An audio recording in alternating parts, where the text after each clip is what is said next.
الحمد لله نحمده ونستعينه ونستغفره ونعوذ بالله من شرور أنفسنا وسيئات أعمالنا من يهده الله فلا مضل له ومن يضلل فلا هادي له أشهد أن لا إله إلا الله وحده لا شريك له وأشهد أن محمدا عبده ورسوله يا أيها الذين آمنوا اتقوا الله حق تقاته ولا تموتن إلا وأنتم مسلمون أما بعد فإن أصدق الحديث كتاب الله وخير الهدي هدي محمد صلى الله عليه وسلم وشر الأمور محدثاتها فكل محدثة بدعة فيا أيها الحاضرون إخوة الإيمان أوصيكم ونفسي بتقوى الله وطاعته لعلكم تفلحون أشهد أن لا إله إلا الله وأشهد أن محمدا عبده ورسوله فقال عز سبحانه يا أيها الذين آمنوا قوا أنفسكم وأهليكم نارا صدق الله العظيم وصدق رسوله الكريم Masyaallah muslimin yang dirahmati Allah. Di hari yang mulia Jum'ah Mubarakah yang penuh dengan kebaikan, keberkahan, pahala dari Allah Subhanahu wa taala. Marilah kita senantiasa untuk selalu berusaha meningkatkan dan menambah ketakwaan kita kepada Allah Subhanahu wa taala. Masyaallah muslimin rahimakumullah.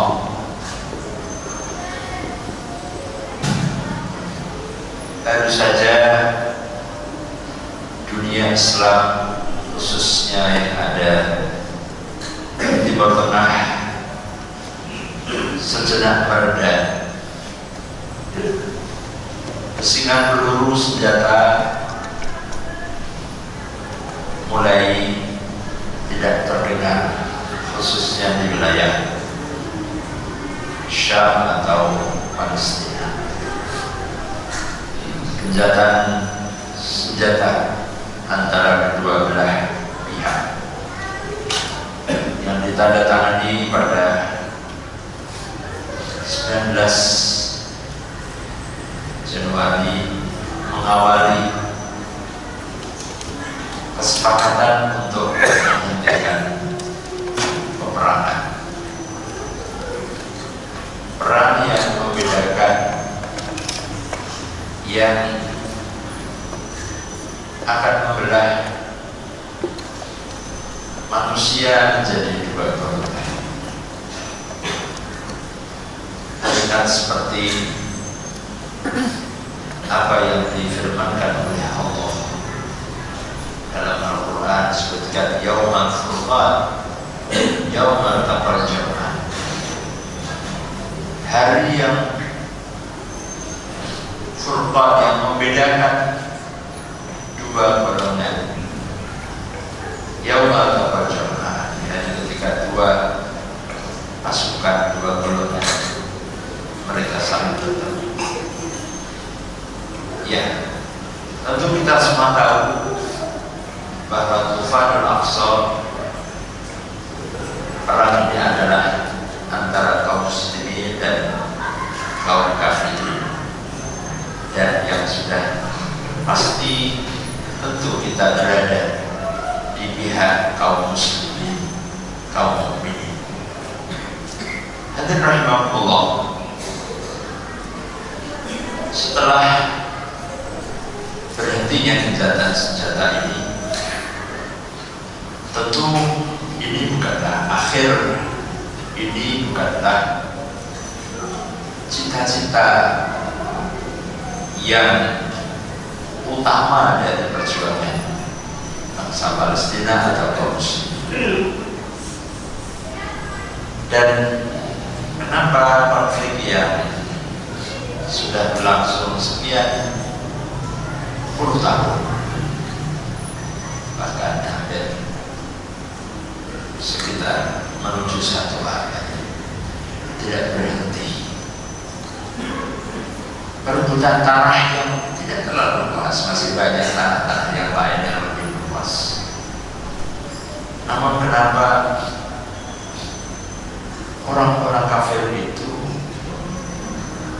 dalam hal ini Israel dan Amerika serta sekutu-sekutunya, mati-matian mereka mempertahankan, bahkan mereka siap membiayai mereka, mengorbankan dana yang tidak kecil.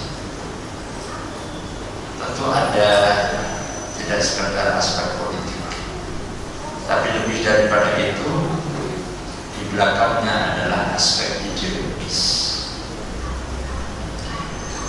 Tanah Syam atau Baitul Maqdis adalah tanah suci yang dalam sejarahnya, kalau kita kembali ke belakang,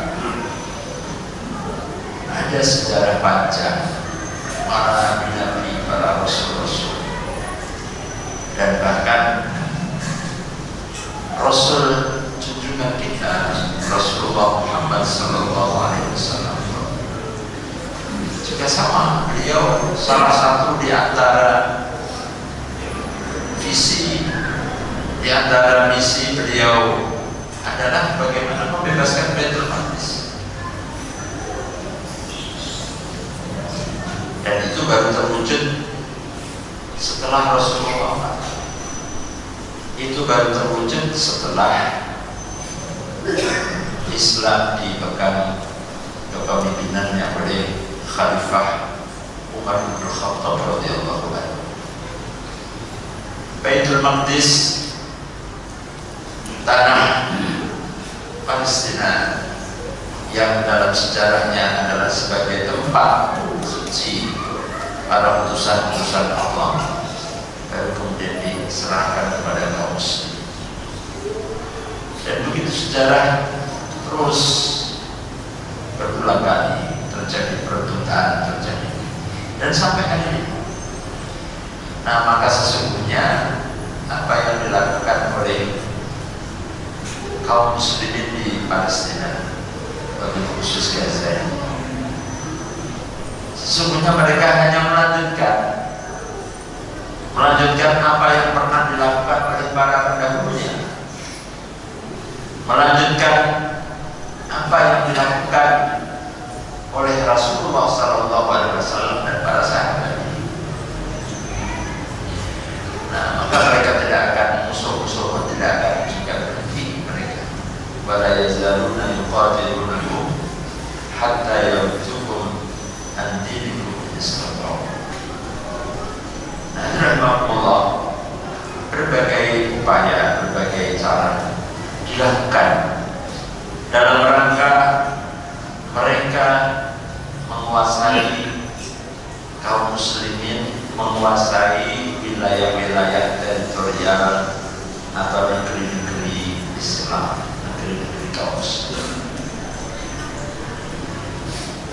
Yang terbaru adalah apa yang khususnya di Timur Tengah, di mana diperkenalkanlah konsep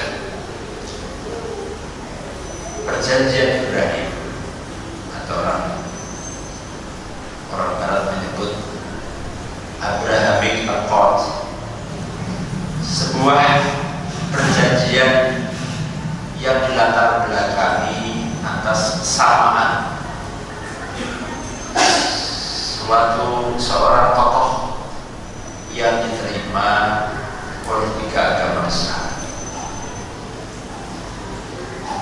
ialah Nabi Ibrahim alaihissalam. Orang Yahudi dan orang Kristen menyebut sebagai Abraham. Mereka mengklaim Ibrahim atau Abraham adalah bapak mereka atau nabi mereka. Dan atas dasar kesamaan itu, Abrahamic Accord itu membuat beberapa negara-negara Arab yang selama ini mereka tidak punya hubungan dengan Israel, akhirnya mereka kemudian melakukan normalisasi. Terhitung semenjak ditandatangani perjanjian itu di Amerika pada 2020,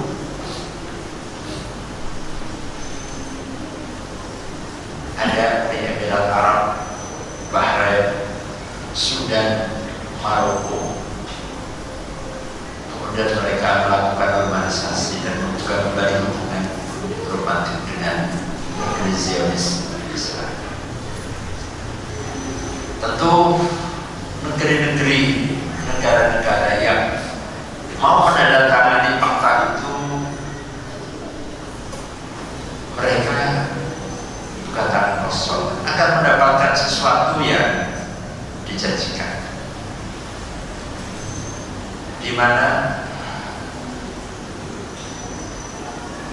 tentu di Emirat Arab akan mendapatkan dukungan keamanan, kesejahteraan. Kemudian Maroko akan, dan juga Sudan akan mendapatkan pengakuan terhadap wilayah Gurun Sahara mereka, dan juga negeri yang lain, ya, negara yang selama ini mereka